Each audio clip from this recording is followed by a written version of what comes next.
என்ன படம்லாம் அவ்வளவு மொக்கையா எடுக்க ஆரம்பிச்சிட்டாங்க. சீரியல்ரா. சீரியலா?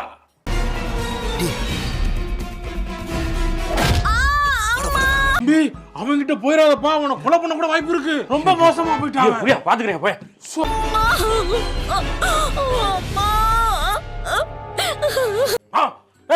விக்கெட் விழுந்துருச்சு. என்னாச்சு? விக்கெட் விழுந்துருச்சு. என்னாச்சு? வந்துட்டாயா குலசாமி வந்துருச்சு.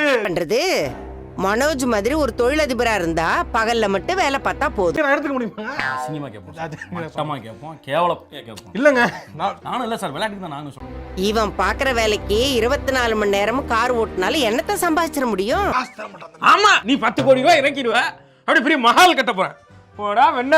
கார் ஓட்டுறான், கடைசி வரைக்கும் காரை ஓட்டிக்கிட்டு முன்னேறாம அப்படியே இருக்க வேண்டியதுதான். சொல்லியா முதல்ல அவனுக்கு. அப்புறம் ஏதாவது அசிங்கமா தான் கேட்டுருவேன். அப்புறமேல அப்புறம் அப்படி கேட்டுட்டேனே அப்படின்னு வருத்தப்படுற மாதிரி இருக்கு. தான் கேட்காம இருக்கேன் நான். டேய், இந்த டிராமால எல்லாம் பேர் சொன்னோனே வந்து நிப்பாங்களே, அந்த மாதிரி வந்து நிக்கிறேன்.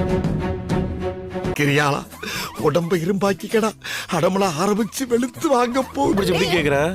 சும்மா தெரியாத மாதிரி நடிக்காதடா. இப்படி ஒரு வேலையை பார்த்து வச்சிருக்கேன். ரவி, இரண்டு நண்பர்கள் எப்படி இருந்தாங்க, ஒரு கிரிக்கெட் மேட்ச் வந்தா அவங்க எப்படி மாறுறாங்கன்னு பாத்தீங்களா? தெரிஞ்சுக்கோங்க. இதான் இவனை யார் இந்த விஷயத்துல தலையிட சொன்னது?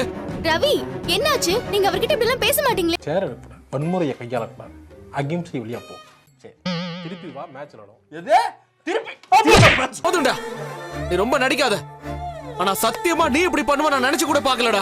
என்னன்னு சொல்ல மாட்டேங்கிறாளே. திருப்பி கேட்கணுமே. கார்த்தி வேற என்ன கார்த்தி இருக்கு? கார்த்தி நீ கோவப்படுற அளவுக்கு அவன் என்ன பண்ணா? அப்பா, இவன் நீத்து ரெஸ்டாரண்ட் தீ வச்சு கொளுத்தி இருக்கான்ப்பா. 3ன்னு வைக்கலாம். முடிஞ்சு போச்சு. குழப்பம் முடிவு பண்ணிட்டீங்க. அதான் கிடையாது தம்பி. ஆமாப்பா, அது மட்டும் இல்ல, நீத்து வீட்டுக்குள்ள ஆளை கூட்டிட்டு போய் அவ காலை அடிச்சு உடைச்சிருக்கான். இவன் சார் பண்ணாது, நான் பண்ணவே இல்லை சார். என்ன பண்ணாது? இவனை மட்டும் பண்ணி விடுங்க. நான் பாட்டுக்கு போயிருப்பேன்ல.